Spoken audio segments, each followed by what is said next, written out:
Hello दोस्तों, कैसे हैं आप सब।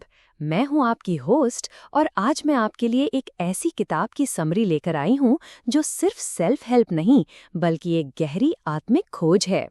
किताब का नाम है स्पिरिचुअल लिबरेशन और इसके लेखक हैं डॉक्टर माइकल बर्नार्ड बेकविथ, जो अगापे इंटरनेशनल स्पिरिचुअल सेंटर के फाउंडर हैं और न्यू थॉट मूवमेंट के एक बहुत ही मशहूर लीडर हैं।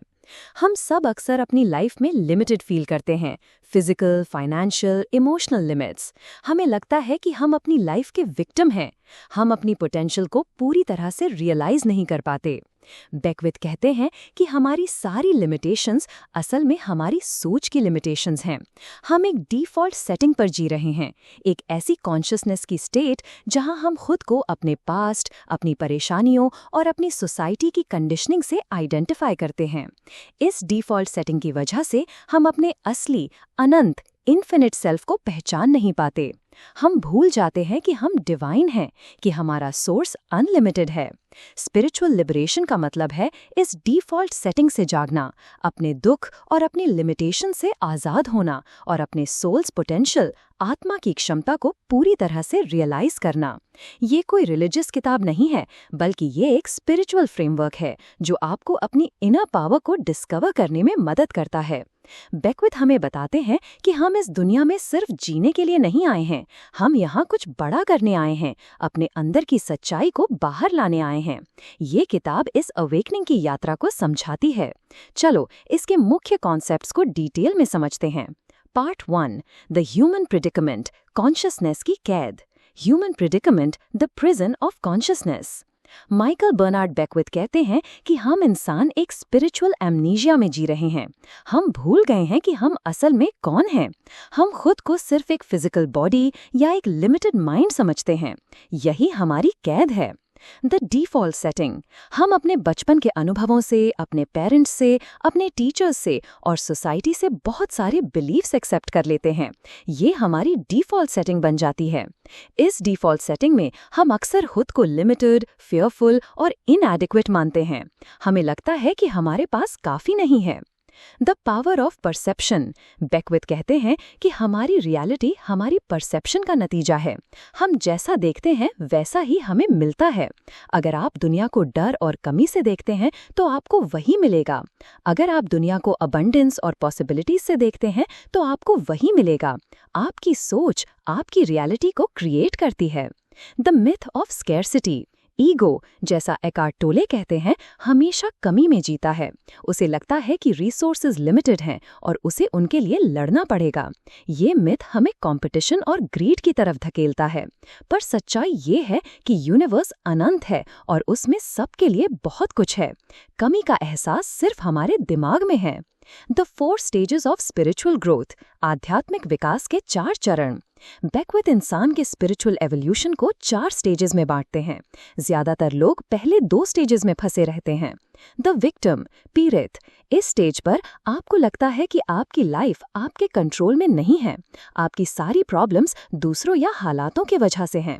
आप हमेशा ब्लेम करते हैं और बेचारा फील करते हैं। आप हमेशा सिस्टम के नीचे रहते हैं। द मैनिफेस्टर, प्रकट करने वाला, इस स्टेज पर आपको एहसास होता है कि आपकी सोच में पावर है। आप लॉ ऑफ अट्रैक्शन को यूज करके अपनी लाइफ में चीजें अट्रैक्ट करना सीखते हैं।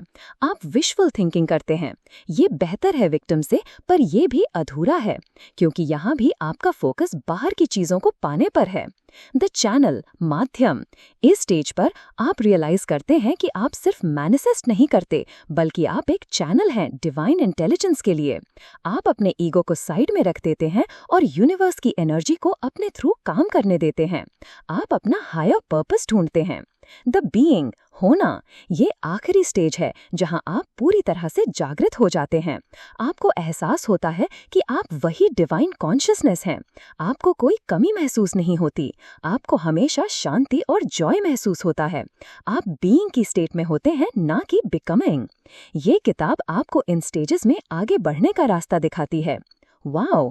Part 2, the process of spiritual liberation, आध्यात्मिक मुक्ति की प्रक्रिया।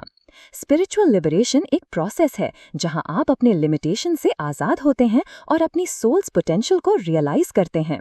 इसके लिए बेकविथ कुछ की प्रैक्टिसेस बताते हैं। 1. डिसआइडेंटिफिकेशन, पहचान। सबसे पहला कदम है खुद को उन चीज़ों से अलग करना जिनसे आप आइडेंटिफाई करते हैं। खुद को अपने थॉट्स, अपने इमोशंस, अपनी बॉडी, अपनी पोजेशंस, अपने रोल्स, जैसे मैं एक डॉक्टर हूँ, मैं एक माँ हूँ, से अलग करो। रियलाइज करो कि आप वो नहीं हो, आप उन सब के विटनेस हो, आप उन सब से परे हो। ये आपको ईगो के जाल से आज़ाद करता है। 2. स्पिरिचुअल प्रैक्टिस, आध्यात्मिक अभ्यास। अपनी कॉन्शियसनेस को जागृत करने के लिए आपको डेली स्पिरिचुअल प्रैक्टिस करनी होगी। ये कुछ भी हो सकता है जो आपको अपने ट्रू सेल्फ से जोड़ता हो।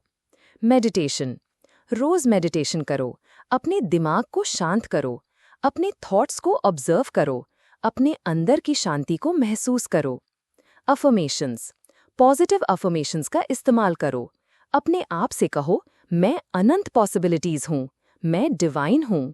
विजुअलाइजेशन, अपने आप को अपनी हाईएस्ट पोटेंशियल पर देखो, अपने सपनों को पूरा करते हुए देखो। प्रेयर, बिना कुछ मांगे बस ग्रैटिट्यूड के साथ प्रेयर करो, यूनिवर्स से कनेक्ट करो। 3. Living from the inside out, अंदर से बाहर की ओर जीना। बेकविथ कहते हैं कि ज्यादातर लोग आउटसाइड इन जीते हैं, मतलब वो बाहर की चीजों, लोगों की राय, हालात को अपनी इनर स्टेट को डिसाइड करने देते हैं। अगर बाहर सब ठीक है तो वो खुश हैं, अगर नहीं है तो दुखी हैं। पर स्पिरिचुअल लिबरेशन इनसाइड आउट जीना सिखाती है। आप अपनी इनर स्टेट को कंट्रोल करते हैं, आप अपनी पीस और जॉय को अपने अंदर से जनरेट करते हैं। बाहर के हालात आपको अफेक्ट नहीं करते। ये आपको अपनी लाइफ का ड्राइवर बनाता है। 4. द पावर ऑफ इंटेंशन, इरादे की शक्ति। अपनी लाइफ में क्लियर इंटेंशन सेट करो। जब आप अपने इंटेंशंस को कॉन्शियसनेस से चूज करते हैं तो आपकी एनर्जी उनकी तरफ डायरेक्ट होती है। अपने इंटेंशंस को डिवाइन विल के साथ अलाइन करो। पूछो, यूनिवर्स मुझसे क्या करना चाहता है। 5. द लॉ ऑफ सर्कुलेशन, परिसंचरण का नियम। यूनिवर्स में सब कुछ सर्कुलेट करता है, एनर्जी, मनी, लव। जब आप देते हैं तो आपको वापस मिलता है। गिविंग, देना, एक बहुत ही इंपॉर्टेंट स्पिरिचुअल प्रैक्टिस है। जब आप बिना कुछ एक्सपेक्ट किए देते हैं तो आप अबंडेंस को अट्रैक्ट करते हैं। 6. ट्रांसफॉर्मिंग लिमिटिंग बिलीव्स, सीमित करने वाले विश्वासों को बदलना। अपने अंदर के उन बिलीव्स को पहचानो जो आपको लिमिटेड फील कराते हैं। उन्हें चैलेंज करो, उन्हें डिवाइन ट्रूथ से रिप्लेस करो। ये एक कंटिन्यूअस प्रोसेस है। जब आप अपने बिलीव्स को बदलते हैं तो आप अपनी रियलिटी को बदलते हैं। 7. Mastering the art of surrender, समर्पण की कला में महारत हासिल करना। सरेंडर का मतलब हार मानना नहीं है, इसका मतलब है कंट्रोल छोड़ना। अपने ईगो के कंट्रोल को छोड़ दो, यूनिवर्स की विजडम पर भरोसा करो। जब आप सरेंडर करते हैं तो आप लाइफ के फ्लो के साथ चलते हैं। आपको पता होता है कि सब कुछ सही समय पर होगा। ये आपको डर और चिंता से आज़ाद करता है। 8. Living as a lighthouse, एक लाइट हाउस के रूप में जीना।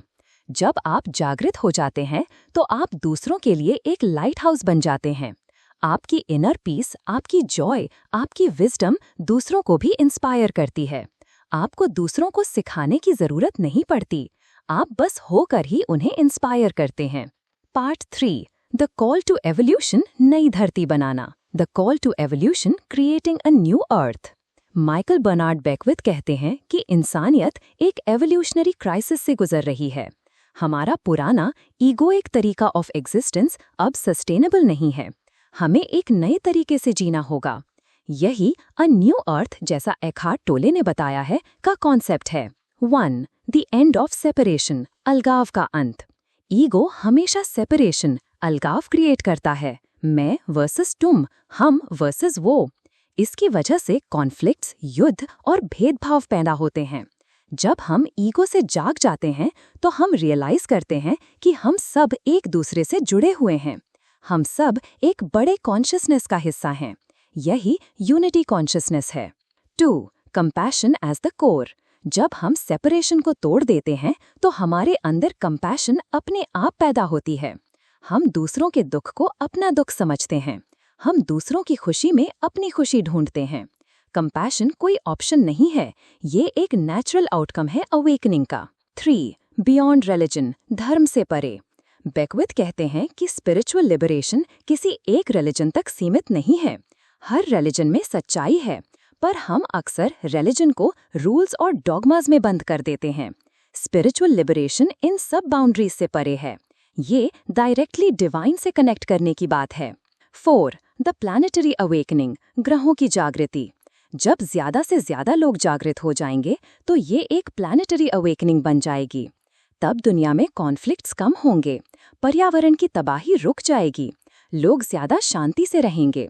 ये कोई यूटोपियन ड्रीम नहीं है, ये एक पॉसिबिलिटी है जिसे हम सब अपने अंदर से शुरू करके क्रिएट कर सकते हैं। 5. The role of the awakened one, जागृत व्यक्ति की भूमिका। जो लोग जागृत हो जाते हैं उनकी जिम्मेदारी है कि वो दूसरों को भी जागने में मदद करें। वो अपने अंदर की रोशनी को दुनिया के साथ शेयर करें। वो लीडिंग बाय एग्जाम्पल करते हैं। 6. कॉन्शियस एवोल्यूशन, इंसान अब अपनी एवोल्यूशन को कॉन्शियसली डायरेक्ट कर सकता है। हम जानबूझकर चूज कर सकते हैं कि हम किस तरीके से डेवलप होना चाहते हैं, ईगोइक कॉन्शियसनेस की तरफ या हायर कॉन्शियसनेस की तरफ। ये किताब हमें इस कॉन्शियस एवोल्यूशन का हिस्सा बनने के लिए इनवाइट करती है। 7. लिविंग योर सोल्स पोटेंशियल, अपनी आत्मा की शक्ति को जीना। अंत में स्पिरिचुअल लिबरेशन हमें बताती है कि हम सबके अंदर एक अनंत अमर शक्ति है। हम यहाँ सिर्फ जीने के लिए नहीं आए हैं, हम यहाँ अपनी सोल्स पोटेंशियल को पूरी तरह से रियलाइज करने आए हैं। जब आप इस पोटेंशियल को जीना शुरू करते हैं तो आपकी लाइफ में एक गहरा मीनिंग, एक गहरा जॉय और एक गहरा कनेक्शन आता है। आप अपनी लाइफ के क्रिएटर बन जाते हैं, न कि विक्टिम। तो दोस्तों, ये थी माइकल बर्नार्ड बेकविथ की स्पिरिचुअल लिबरेशन की समरी। ये किताब आपको अपनी कॉन्शियसनेस को जागृत करने और अपनी सोल्स पोटेंशियल को पूरी तरह से रियलाइज करने का रास्ता दिखाती है।